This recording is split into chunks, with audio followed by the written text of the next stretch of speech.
We have a question, Sadiq, from Mukhtar. He says, Assalamu alaikum wa rahmatullahi wa barakatuh. أما عن إسماعيل فاستمع إليك فأنا قد باركته وأجعله يكثر ويزيد وأجعله أمة عظيمة وأنا سأجعله يولد 12 أميرا في سفر التكوين.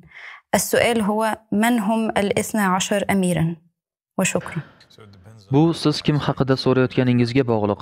Shubhasiz, Yahudiylar va Nasroniylar haqida so'rayotgan bo'lsangiz, ular bu 12 xil shaxslarni Ismoildan kelib chiqqan deb bilishadi va ular oqibatda turli xil 12 qabila yoki millatga asos solgan. Ular ana shu shaxslarni bu oyatda ifoda etilgan 12 shahzodalar deb bilishadi. Bu oyatda ifoda etilayotgan 12 shahzoda Bani Hoshimning 12 amirlari yoki Bani Hoshimning 12 shahzodalaridir.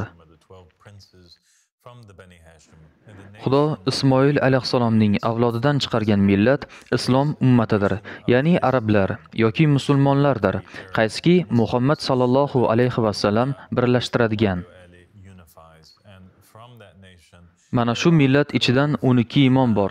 Ular Muhammad sallallohu alayhi va sallamning vorislaridir va biz ishonamizki, bu 12 imomning birinchisi Imom Ali ibn Abu Talib, ikkinchisi Imom Al-Hasan, uchinchisi Imom Al-Husayn, to'rtinchisi Imom Zayn al-Abidin, beshinchisi Imom Muhammad al-Bakir, oltinchisi Imom Jaffar as-Sodiq, yettinchisi Imom Muso al-Kozim, sakkizinchisi Imom Ali Rizo, to'qqizinchisi Imom Muhammad al-Javvad, 10-chisi Imom Ali al-Hadi, 11-chisi Imom Hasan al-Asqari va 12-chisi Imom al-Mahdi Muhammad ibn al-Hasan al-Asqari alayhi vassallamdir.